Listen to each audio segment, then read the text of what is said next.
Тогруу гэдэн алхана. Газар цөмөлчих үе гэж ийхүү гэтэж явдаг гэж хүмүүс доогддог юм. Усны шувуу гэх боловч ихэвчлэн талхэр нутагт тааралддаг.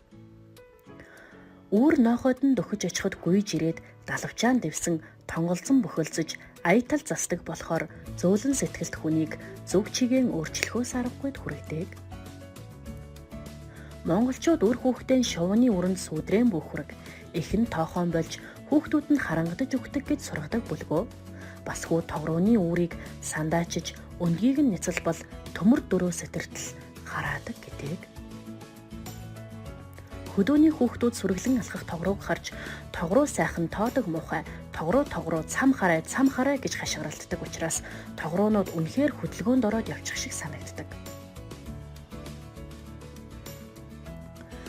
Далавчаан дэвж гэдэлцэж годолцож гүйгээд л тэгэхдээ энэ нь хүүхдүүдийн үгэнд онгироод цам хараагаад байгаа юм биш. Өөрлөө нь харж хашгиралдаад байхад ямар ч амьтад түгшүүр турж өмөлдөлгүй яах вэ? Харин жинхэнэ цам харайх нь өөр учиртай явдал юм.